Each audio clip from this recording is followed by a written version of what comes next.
বাংলাদেশ দলের পক্ষে প্রথম গোল করলেন। খেলার ফলাফল বাংলাদেশ 1, মালদ্বীপ 0। 90-এর দশকের ফুটবলের জনপ্রিয়তা আবারও ফিরে এলো হামজা শমীদদের আগমনে। বাংলার ফুটবল জোয়ারের এই সময়টার জন্য বহুদিনের অপেক্ষা ভক্ত সমর্থকদের। তবে জনপ্রিয়তা বাড়লেও যার হাত ধরে এই জাগরণের শুরুয়াত, তাকেই এখন বসিয়ে রাখা হয় সাইড বেঞ্চে।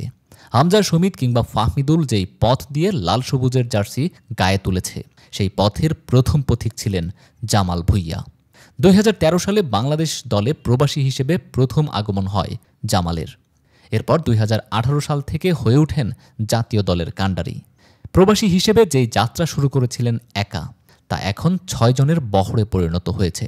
কিন্তু তার অভিজ্ঞতা ও নেতৃত্বসুলভ ব্যক্তিত্ব সত্ত্বেও খেলানো হচ্ছে না তাকে। এমন সিদ্ধান্তের যৌক্তিকতা নিয়ে নানান প্রশ্ন উঠছে ফুটবল পাড়াতে।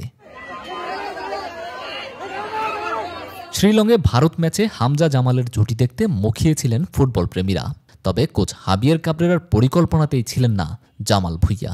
তবে দেশের ফুটবল বিশ্লেষকরা মনে করছেন, ভারতের বিপক্ষে ওই ম্যাচে জামাল থাকলে ভিন্ন রেজাল্ট আসতেই পারত। দেশের মাটিতে হামজার প্রথম গোল আসে ভুটানের বিপক্ষে। জামালের কর্নার কিক সোজা খুঁজে নেয় হামজার হেড। গোল করেই হামজা ছুটে যান জামালের দিকে, যেন দুজনের নিখুঁত প্ল্যানেই হামজা পেয়ে যায় দেশের হয়ে প্রথম জয়ের স্বাদ।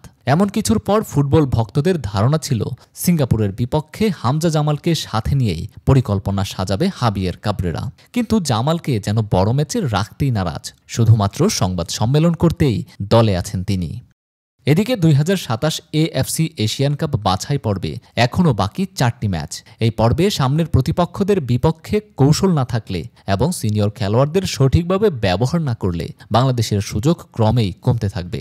ফলে এই মুহূর্তে দলীয় ঐক্য, সিদ্ধান্ত গ্রহণের স্বচ্ছতা এবং অভিজ্ঞ খেলোয়াড়দের প্রাপ্য সম্মান ও ভূমিকাকে গুরুত্ব দেওয়া ছাড়া বিকল্প কোনো পথ নেই। নইলে সাফল্য আসা দূরে থাক, দলের মধ্যে হারিয়ে যেতে পারে ভারসাম্য।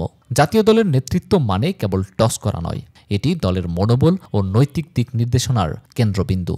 যে জায়গায় দাঁড়িয়ে জামাল ভুঁইয়ার প্রতি কোচের অনাস্থা কেবল একজন খেলোয়াড় নয়, পুরো দলের কাঠামোকে নিয়েই প্রশ্ন তুলছে।